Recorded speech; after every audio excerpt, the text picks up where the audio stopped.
I'm exhausted because last week I went to every comic shop in Georgia, and even though it was a ton of fun, it was also very tiring. So it's going to take me a while to make the video of every shop in Georgia, but in the meantime, you'll want to see the cool stuff I bought?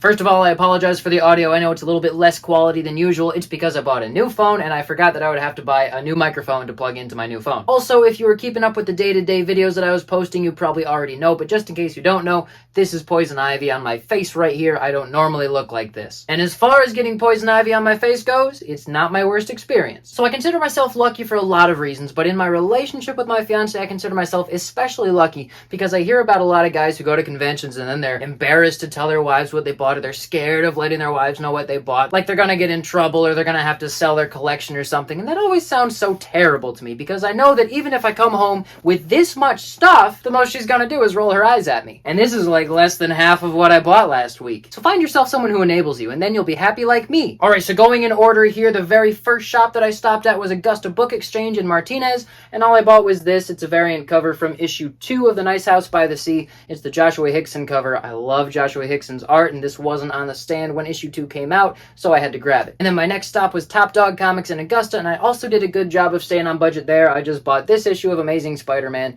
issue 231. The next shop that I bought things at was Bizarro Wuck Street in Athens, where I got a couple volumes of Bone for super cheap that I'm going to put in my classroom, and this super cheap volume of Goodnight Hem by Jason. I love everything Jason does. He's got such a great sense of humor, and this was cheap, so I bought it. Then my next purchase was at Galactic Quest in Buford, where I got an issue of Uncanny Valley that I'd previously missed, and this issue of Flash that I just like a lot. Look at this cover. I love it when they splice real photographs with the art from the comic. I think that's so cool. Next, at Kapow Comics in Cumming, I got this volume of Transmetropolitan. It's my only volume that I have so far. It was only $5. Pretty good deal. Then I think the next shop was Dragon's Eye in River Place, maybe, and I got this issue of Batman. It's the new all-in issue, issue 153. Then the last stop of that day was Dr. Nose in Marietta, where I hung out for a while, and all I bought was this one volume of Cerebus, because I can depend on them to have, like, all the phone book volumes all the time, and I was kind of hoping to finish my collection of Cerebus on this trip. The first shop on day 2 was Heroes and Villains in Warner Robins, and all I got was this one issue of Watchmen, that's issue 5, one of, I think, 2 or 3 issues that I was missing from the series. Then we went to Fanboy Collectibles in Macon, where I got a couple dollar issues. That's the first appearance of Cable as a baby. It's really beat up, but it was only $1. Issues 225 and 242 of Amazing Spider-Man's, a couple random holes I had that I just hadn't filled in yet. And I'm really happy about this. I found the first appearance of Lady Deathstrike for only $5. I was expecting to have to spend like $15 or $20 on it on this trip, but I managed to find it really fast for very cheap. Next up is Galactic Comics and Games in Statesboro, where I got a couple of these trade paperbacks because they were having a sale on Image volumes, and I was excited to grab the second Metro book for Astro City and the 5th volume of Jupiter's Legacy. After that, it was Neighborhood Comics in Savannah, where I got all kinds of swag. They gave me a couple copies of this issue of The Mandalorian, which is the first episode of the first season of the show in comic book form, as well as this cool Artists in Residence volume from Neighborhood Comics, which is a really unique thing about this shop. They have an artist just doing art in their shop at all times, and this is a compilation of all the artists who have done that, which is really great. I also got a pin with their logo on it and one of their shirts, which I'll wear in the video I make about every shop in Georgia. Next was Planet Fun, also in Savannah, where I found this cool issue called Adventures of Fly, which I think is just a super cool cover. This issue of Hercules, which I think is also just super cool, and another volume of Cerebus, which was a little bit discounted, which is better than usual because you barely ever find these things for less than cover price. Also at Planet Fun, I got this mystery pack, which I have not opened yet. It's 5 comics for $3, and it says not kid friendly. So I'm going to open it now and see what I get. Very demure opening skills.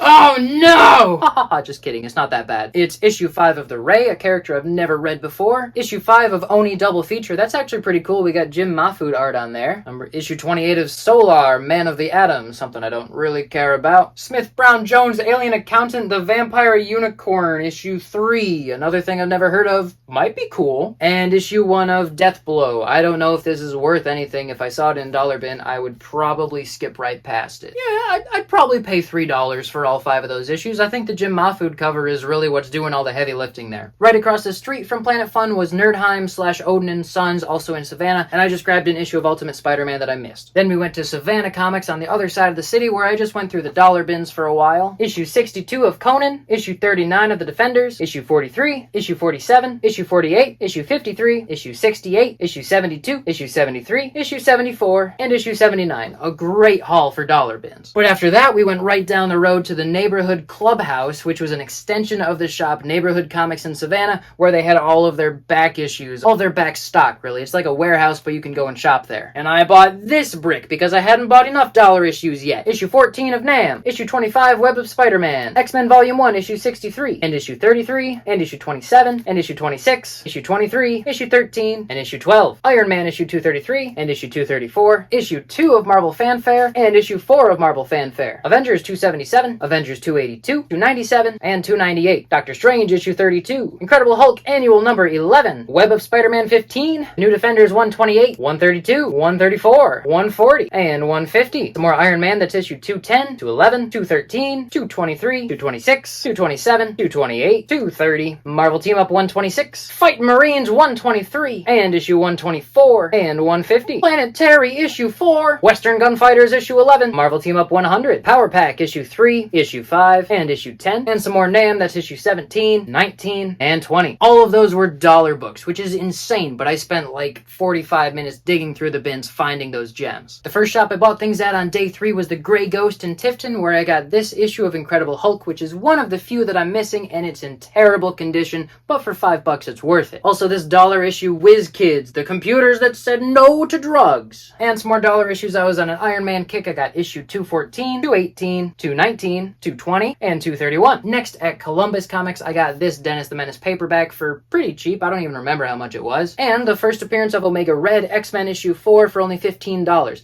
I saw it on the rack and said, that looks pretty cheap. And he said, that's what the last guy said to me. So I figured I should probably grab it. Then at Sentinel Comics in Columbus, I ran into a real issue because he had a lot of stuff that I wanted, including this great copy of Uncanny X-Men, which I already have 2 copies of, but this one is in so much nicer condition than either of my 2, and the hardcover edition of Longshot, which is the greatest comic character of all time, so I have to have it on my bookshelf. He also had a couple of these packages with 2 cards that have superheroes on them, and then a little billboard that switches between what character it's showing. Normally I don't buy this kind of thing, but he happened to have the other one of these that was 2 Spider-Man trucks, and I had those trucks when I was really young, and I played with them so often. They were so cool. They're die cast, they're a little bit heavier than most other cars, and it was so nostalgic for me to see them in a store, but I couldn't buy those 2 again, so I got the other option, which is the Incredible Hulk and Amazing Spider-Man. And he made sure that I knew that he had a bunch of these little metal dudes that I've been collecting on the Every Shop in Michigan trip. These dudes right here, which I can never pass up buying when I see him in a shop. So I got Iron Man, the Hobgoblin with his stupid little bomb, a Spider-Man that I didn't already have, the Thing, which is just so heavy, and honestly, I got this other Iron Man because I thought the one I already had was pretty beat up, but I don't know, they look pretty similar to me. Maybe that was a mistake. The last shop that we went to that day was Superheroes, Cards, Comics, and Games in Noonan, where I found 2 volumes of Pearls Before Swine for a really good price. I've been looking for Pearls Before Swine in every shop we go to, and that's the only one I've found it at. They had like 12 volumes, but I can't afford to buy 12,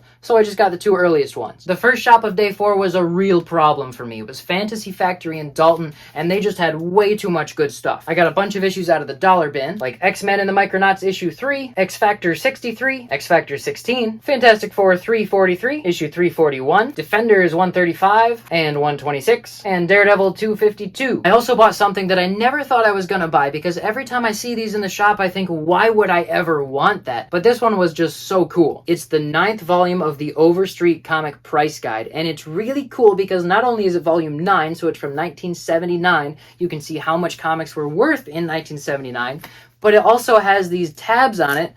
Oh, but it also still has the letter tabs on it from whoever was using it, so it just has that sense of history to it. And of course it helps that the art on the front is by Wally Wood, who's one of the greatest EC Comics artists of all time. So for $5, I figured it was worth having one Overstreet price guide on my shelf. But then where they really got me was with their discounted trade section, and I spent way more money than I should have at each shop, which meant I had to spend like no money at every shop the rest of the day, but it was worth it, because this volume of New X-Men by Grant Morrison is normally $125, but I got it for $50, which is crazy. Some of the greatest X-Men comics right there. Then we went to the Battlegrounds Comics and Games, also in Dalton, where I got this action figure package, which I don't really care about except for that Wolverine right there. I already had the regular one, but this one is golden. Very special. After that, I went to Why So Serious Comics in Lafayette, which they pronounce Lafette, apparently. And I didn't buy anything, but I did play a game, and I won issue 1 of X-Men Alpha Flight, which is really cool because it's really early Cassaday art, and Cassaday just died recently, so I really covet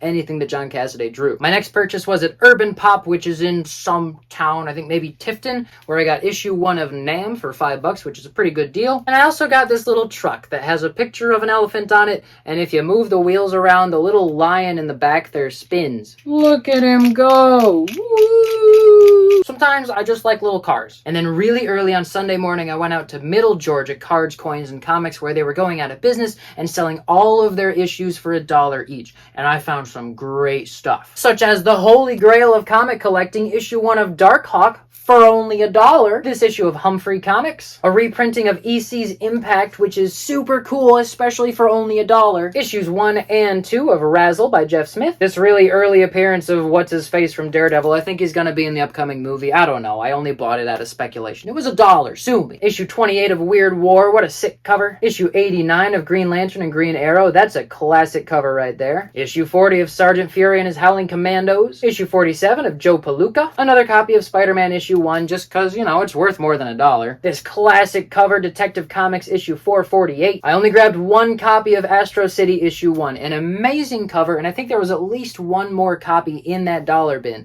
So if they have another sale, you should go back and get it for yourself. Issue 10 of Swamp Thing. That's a Bernie Wrightson cover. And then this is all George Perez Wonder Woman for $1 each. Issue 2, issue 3, issue 4, issue 5, issue 6, issue 8, issue 10, 11, 12, 13, 14, 15, kind of beat up, 16, also kind of wrinkly, 17, 20, 21, 22, 23, 24, 25, 26, 27, 28, 29, 30, 34, 35, 36, and issue 33, which was out of order. I also got all these dollar issues from that shop. Green Lantern Green Arrow 101, Amazing Spider-Man 309, 273, and 304. Journey into Mystery issue 14, Jimmy Olsen issue 150, Superman 266, love that cover. The Brave and the Bold issue 169, Teen Titans issue 39, Adventure Comics issue 377, issue 1 of Blue Beetle, New Defenders 122, Power Man and Iron Fist 108 and 109, Conan 148, Doctor Strange 78 and 66, Marvel Team Up 144, Iron Man 165, X Factor 47, a hole that I had, a Vault of Horror issue 4 reprint, issue 58 of Deadpool, which is actually kind of a big deal to me because I loved this run of Deadpool. I had about 8 issues right in a row when I was a kid,